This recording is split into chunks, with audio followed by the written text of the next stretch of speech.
Welcome to the Real Estate Marketing Podcast. My name is Jerome Lewis. I'm your host for today.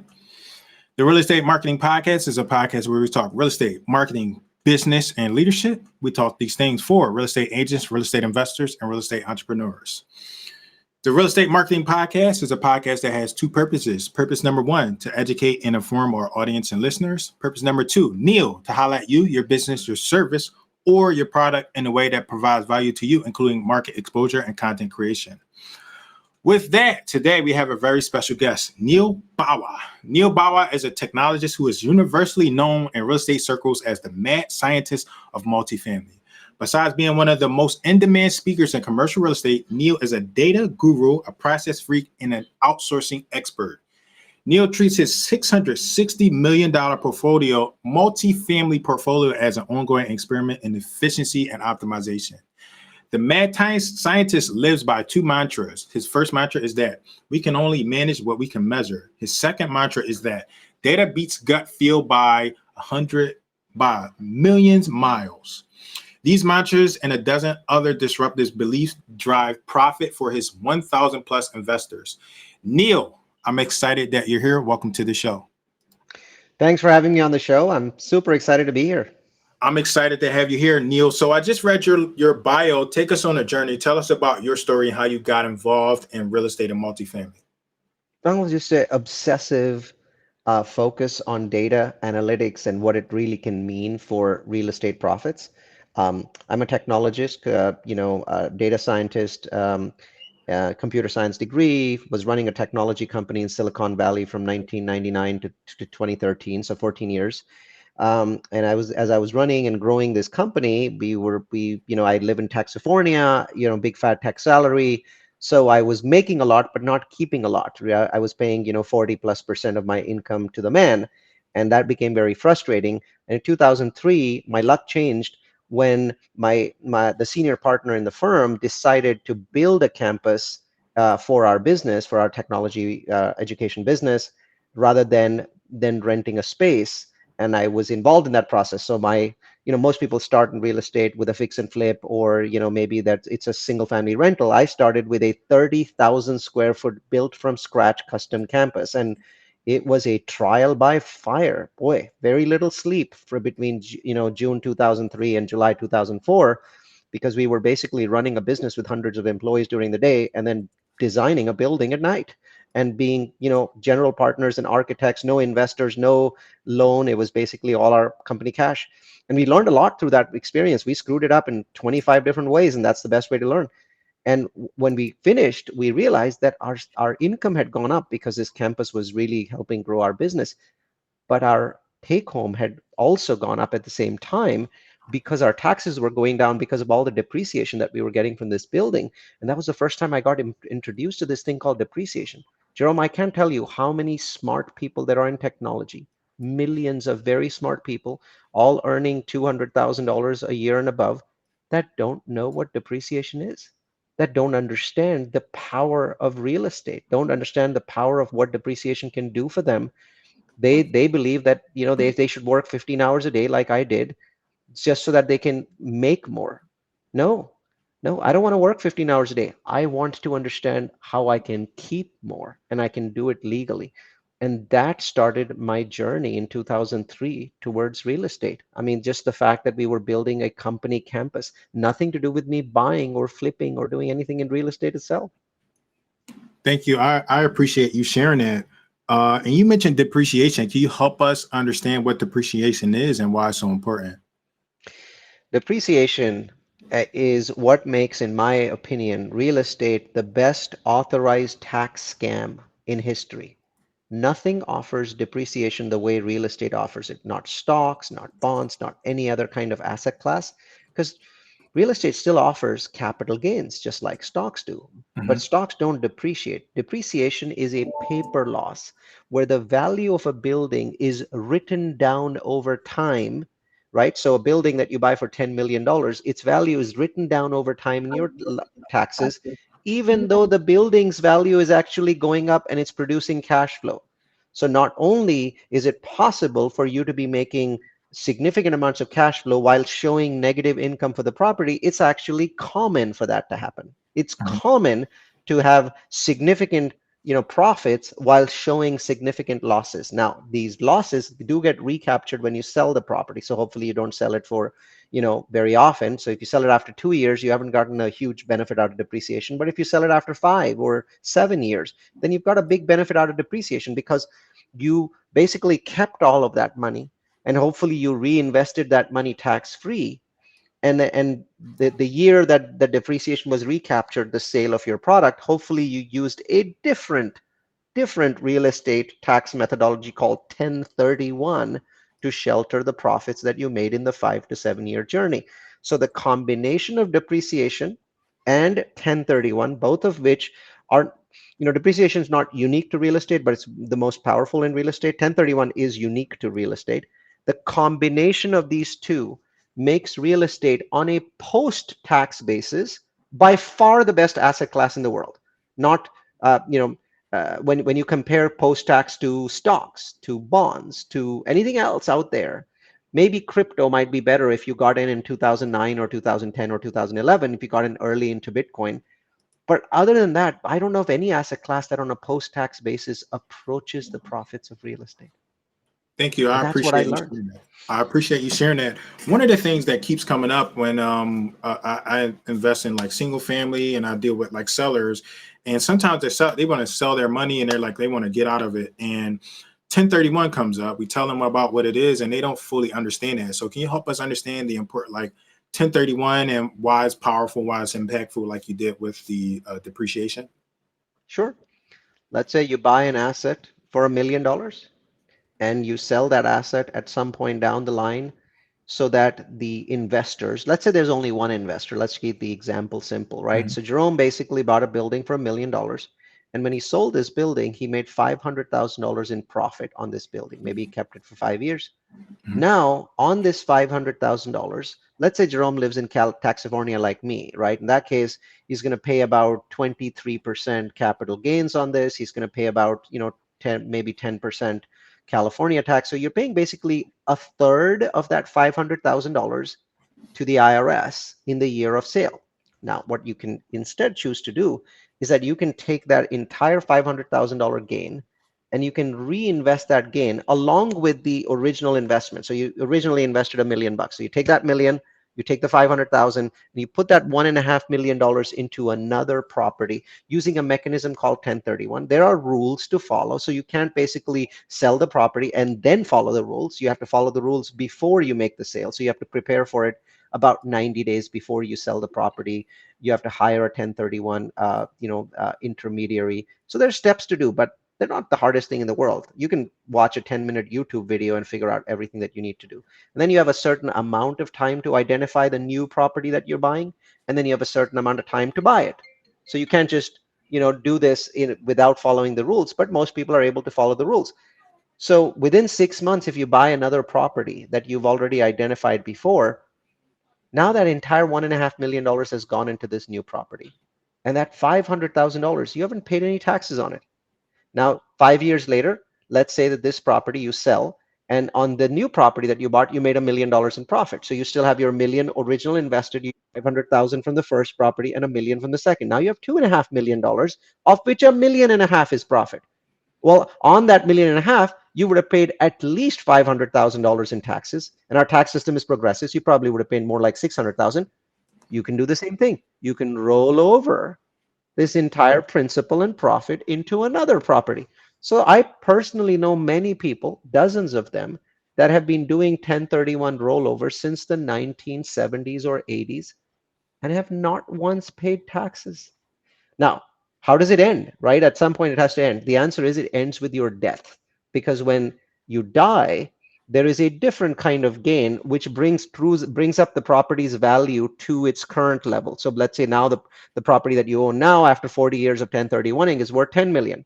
Well, the on a one-time basis, when you die, the property's basis goes up to 10 million, which means that for the people that are inheriting the property, your kids, there is no difference between the value of the property and the tax basis. It becomes the same. So it becomes tax free to them. So you basically keep 1031ing until the day of your death. Now you're passing on not just tax free, but compounded tax free money onto your heirs without any taxation. Thank you. I appreciate you sharing that, and that makes a lot of sense to me. What do you have to say to people that just can't understand, like that don't see the value in doing that 10? I just want all my money. I want to cash out, and I don't mind paying taxes. What would you say to someone like that? I think you should only cash out. So there are ways to do sort of a partial 1031 in certain cases. Mhm, There are tweaks that you can do. I think that building wealth is much more important than buying a Tesla from your profits. mhm, So I think it's very, very important that you continue building wealth. The richest people in America, the people that basically do not need to work for a living, they had an obsession. They were obsessed with having their money work for them. And when you're obsessed with having your money work, you don't want to basically benefit from the profits. At some point, you will, right? I'm assuming that this one building that I'm giving you the example of is not the total amount of money you'll make in your life. You probably mhm. have a day job, or maybe you have other investments, maybe you have stocks. Use those. With real estate, because these benefits, especially the 1031 benefit, is so shocking, it almost feels like it's a scam. That's where you should allow the profits to roll over into the next, into the next, into the next. And maybe you can use your W-2 salary or your benefits from stocks and use that to run your livelihood. But invest and reinvest. That's what Warren Buffett did, and that's what made him one of the richest people in the world. And I think it's very wise to do that. Every book that you read about investment talks about this, which is to basically build wealth over time. You're not building wealth, you're just building profits. If you sell a building and you spend all of that money on something, or you basically buy a single family home for you to live in. A home that you're living in is not an investment. It might turn into an investment. Maybe it's in a good market and you make money out of it, but it's not an investment. If you think it's an investment, then shame on you, because you're not reading all of the good business books, or watching Jerome's podcast and other podcasts about how to, get better at wealth. Thank you for sharing that, Neil. I would love to hear, like, what's your process? How did you get into multifamily in particular? Did you start single family? Did you look right into multifamily? Did you try industrial? Like, take us on a journey of how you got specifically to multifamily investing. Absolutely. So the first thing that I wanted to share with you was that I started with single family, even though I should not have. I had enough money. I should have gone straight to multifamily, but I just didn't have the guts. I mean, I think I had with my technology capabilities, I was, a CEO, COO of a company that had 400 employees. When you think about it, a multifamily property of 200 units has 6 employees. So I think I could manage that, but I Mhm. didn't. I went in for single family. So by the time I had enough money collected, because I was paying less and less in taxes, it was 2009. So my timing was incredible. And I'm, as a data scientist, doing the math, and my math is showing me that this is the best time to invest in real estate in 100 years. In 100 years. Now, everyone else thinks I'm a complete fool. My own family doesn't want me to go to parties because I might infect other people in the family with my stupid, dumbass ideas about real estate. So I don't tell people. I start buying single family properties. I do, I use data science. I mine terabytes of data from different websites around the United States, put it into a software called R. It's a statistical analysis software, and it starts to output ideas on which cities to invest in, because I'm mining data about different cities. It turns out Madera, California is a city where prices have fallen 71% from peak. And so brand new homes in Madera are now 50% below the cost of construction, which makes, I mean, no sense, right? No home should ever drop below the cost of construction, but homes do, especially in a downturn. And so I basically started buying one a month in 2009, 2010, 2011. I'm buying, one property a month for myself or for a family member, and all of them are now 4 or 5x, the price that I paid for them at that point in time. So using data science allowed me to work, basically have financial freedom, because I had a very big, multi-$100,000 salary to replace, and it takes a long time to get there. And so when I hit 10 homes for myself and 4 for my wife, she was a school teacher, so she didn't have income as high as mine. I stopped at 14. And that was the biggest mistake in my life. Because you know what I should have done? I should have gone on to multifamily, right? Because with multifamily, you get scale. So I'm not bashing those 14 homes. I mean, those 14 homes allowed me to replace my technology income. I have 14 rentals. But what I found was that, and it took me a while. So there was this gap between 2011 and 2013 where I didn't buy anything. I thought I couldn't buy anything because there are limits to how many single family homes you can get, how many loans you can get. I had 10 in my name, which is the max, and my wife had 4, which is the max for her given her income. And so we stopped at 14. And then 2 years later, my technology company was being sold, and I had a multi-million-dollar tax bill. So I went to my CPA and I said, I don't want to pay millions of dollars in taxes, and I already have these 14 homes. I can't buy more homes. He says, why can't you? And I said, well, there's a limit to the number of loans you can get. He said, that's a stupid idea. You can buy a million multifamily units, and none of them show up on your report. And I said, really? So they don't show up on my credit report, even though I'm buying like a big building worth millions of dollars? He said, yeah, it doesn't show up. It's a commercial purchase. I said, so how many can you buy? He said, how many do you want to buy?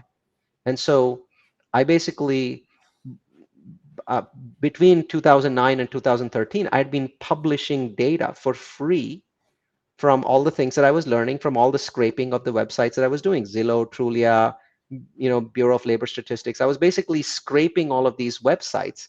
And once I was scraping these websites, I would basically go out and gather insights and publish these insights about cities that were interesting to me, like Provo, Utah, or Austin, Texas. Imagine knowing about Austin in 2009.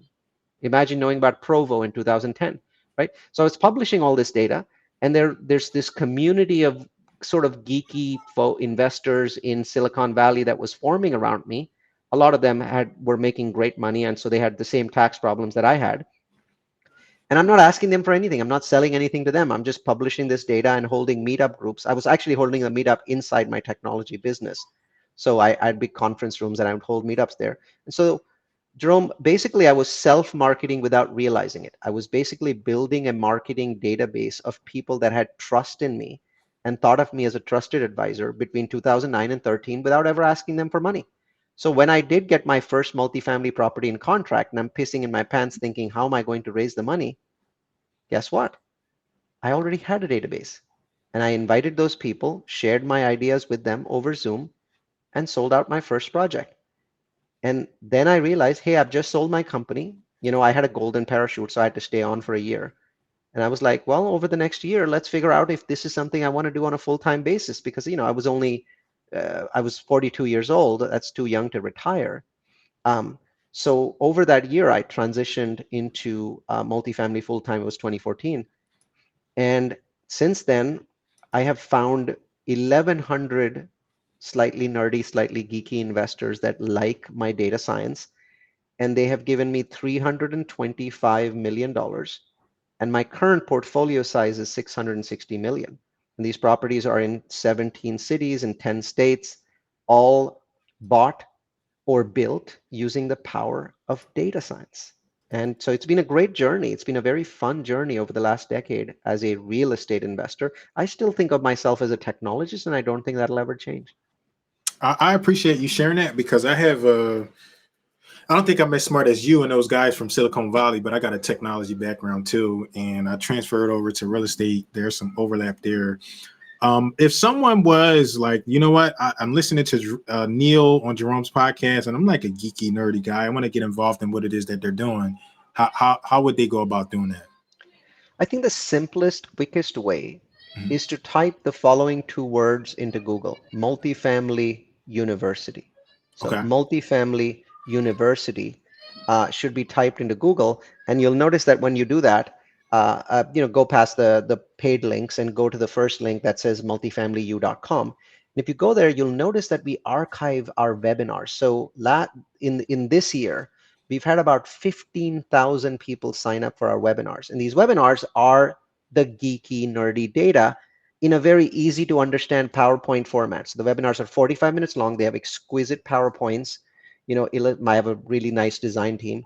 And we basically put insights on all of the different areas in real estate that you're interested in: single family, multifamily, commercial real estate, industrial, self-storage, student housing, senior housing, and then the economy in general. All of our webinars have an economy section where we talk about what's happening with interest rates and inflation and other sorts of things, right? Hang on. Sorry. So what we've done is we've created a community of 82,000 people that have access to these 1 dozen webinars and a toolkit which has all of our research. So it's called the Real Estate Trends Toolkit. And out of those 82,000, roughly 1.5% are investors with us, right? And they invest with us and buy or build multifamilies or townhomes. Everybody else is just there for the data. And because we have a no subscription model, no sales model, no upsell, so we don't call you and try to sell you anything. We have everybody's phone numbers, but we don't call them. You might get a text message for us when the webinar is about to start, but it's a no pitch methodology of this group of 82,000 people that have same alignment. They have an interest in real estate and they have an interest in using data for insights.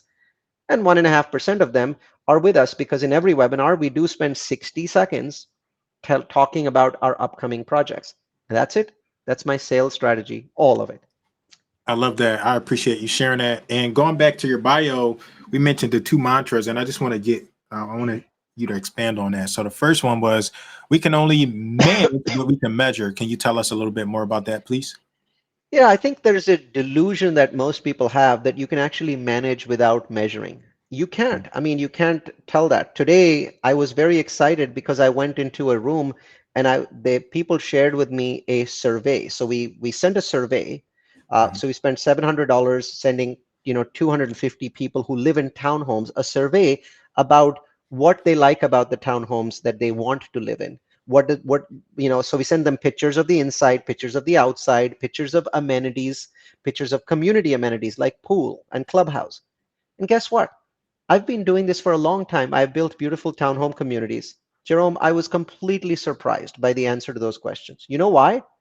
Because I was trying to basically pick things that I was interested in. I live in a fancy $3 million home, and my townhome tenants earn about $70,000 a year and pay about $1,900 in rent. So I was trying to basically take my opinions and put them in there. So I was dead wrong on every single question, right? And this was it was just a survey that people do online, and we give them a $50 Amazon gift card. So after 10 years of building townhomes, I'm still very wrong, right? So I understand that there's no point at which you know enough so that you don't need to measure. You have to measure all the time. The survey, including the mailing cost and the gift cards, cost us $1,000. You know what the first thing I did after finishing my team to put together a nice PowerPoint? I said, which other cities are we going to do this survey in? Because I want to know if any other city thinks differently. This particular survey was for townhome renters in Reno, Nevada. And so I just greenlit a second survey in Rogers, Arkansas, where I'm building, and also in Raleigh, North Carolina, where I plan to build. Because I realize that after 10 years of measuring, I don't know shit. I need to basically understand what these people are thinking and get their feedback. They should tell me what they want the kitchen to look like. They should tell me whether they care more about the backyard or the two-car garage or the pool or the walk-in closet. It's them who matters. I'm a nobody. That's what I've learned. And that happened today. Thank you. I appreciate you sharing that, because that reminds me of a coach, and he's like, your opinion doesn't matter. Your customer's opinion, the results is what matters. And you focus on the data, which leads to the second mantra that we have in your bio. You mentioned like you were putting your ideas and your feelings on what you wanted. And that's just what you want. It wasn't what the customer wants. So the second mantra is data beats gut feeling by a million miles. Can you tell us about that?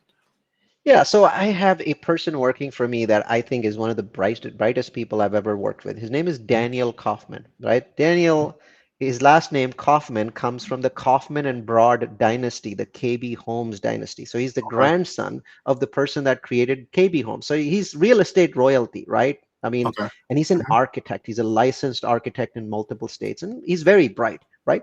And so Daniel and I are talking, and Daniel's been in real estate for 25 years. I'm just some technologist guy that accidentally wandered into real estate. So I sit down with him, and Daniel's telling me, Orlando is incredible. Orlando is amazing. Orlando makes all the sense in the world. I mean, you couldn't go wrong with Orlando. This is Daniel a year ago.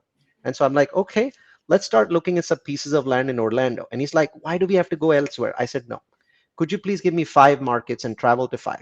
So we pick markets using data. So we pick Kansas City, we pick Rogers, Arkansas, we pick Reno, we pick Raleigh, and we pick Orlando. So now he's going to five of these places, and he's finding pieces of land, and he's finding, builders, and we're basically doing all of these spreadsheets and putting together costs and profits, right? 5 months into it, his ranking has changed because of the data, because of the weekly presentations from our underwriters, to Orlando being dead last in that list.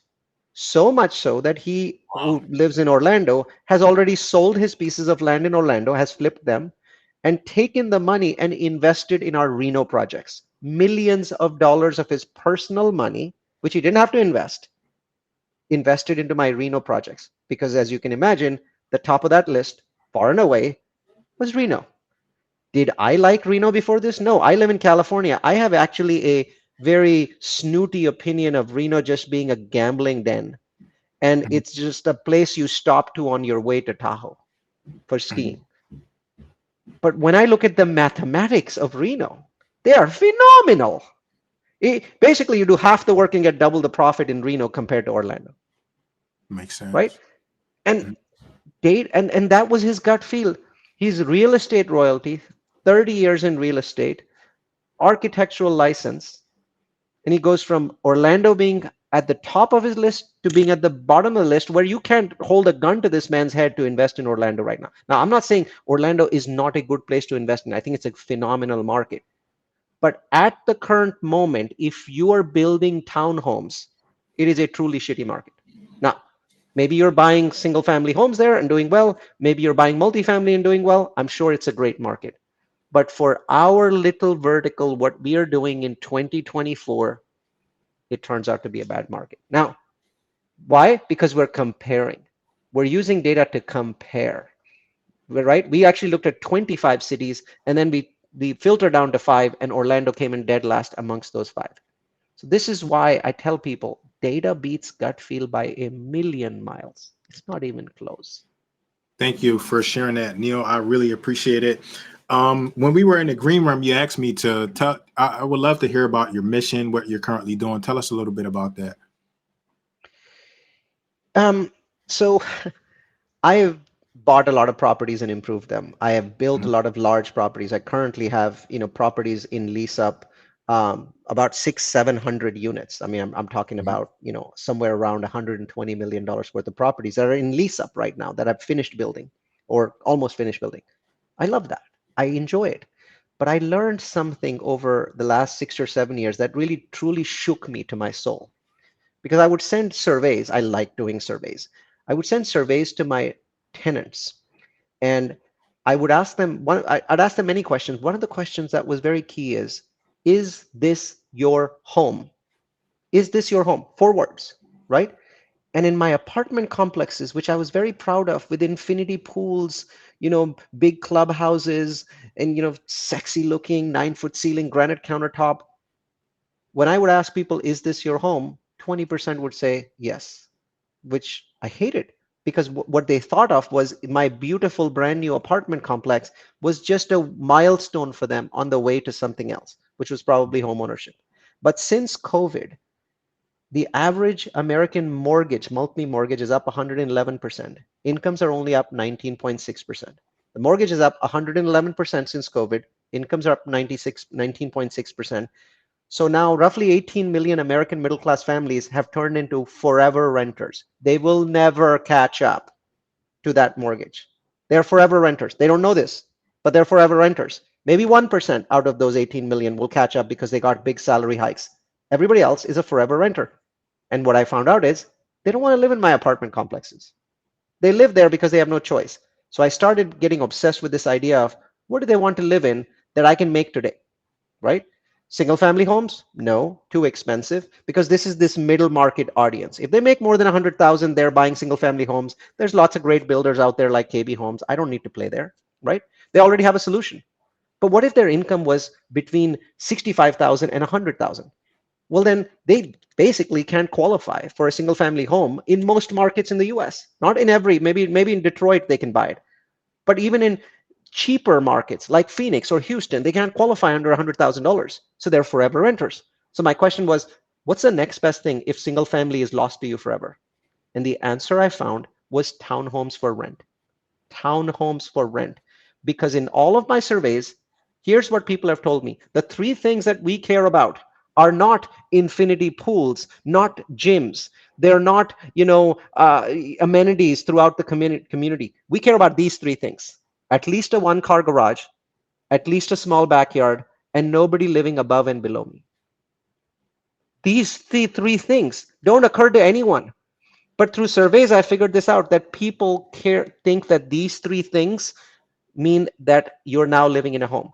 So as a pilot, I built townhome communities, all for rental. Everyone it has a townhome, everyone rents it. All of the everyone has a one-car garage, everyone has a small backyard, and of course, nobody living above and below you because you're living in a townhome, right? And then I sent out the survey again, Jerome. 80% of those people said, "This is my home." It changed my life. It changed my mission. It changed everything that I wanted to do for the next 20 years. So my mission in life is very simple. My mission in life is Mission 10K, mission10k.com. I am building 10,000 rental homes, and I'm going to be done with that before 2030. By 2030, 10,000 middle-class Americans will live in brand new rental townhomes, 9-foot ceilings, granite countertops, 3 bedrooms, 2 bath, 1-car garage, small backyard, no amenities, no pool. And all of them are going to be happy because that will be their home. So I am chasing the replacement American dream.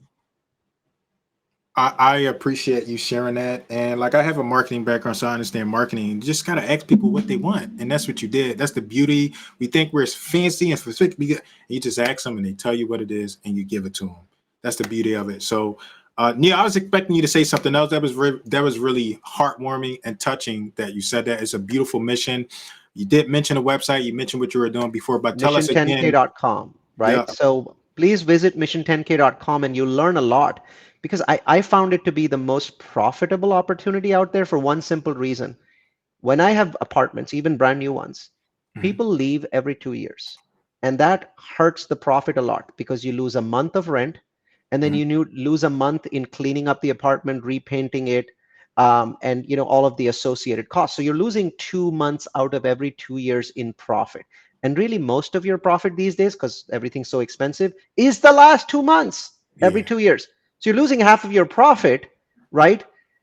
But that doesn't happen in my townhomes. People are not leaving, they're staying, right? So when I build a townhome community, my retention rates are extremely high, very, very high. And because my retention rates are very high, I am making more profit by giving people a larger amount of space to live in. Thank you, Neal. This has been excellent. I appreciate your time today. Thank you so much. If you Thanks for could having close me. us out with one word, no explanation, what word would that be? I'll actually give you a saying. I think people will really get the value out of this. Okay. The Bible got it wrong by one letter. It is not the meek that shall rule the earth. It is the geek. The geek. Okay. I got it. I appreciate it. Neal, thank you so much. I appreciate you today. And so Thanks so for has having our me. audience. Absolutely. Bye bye.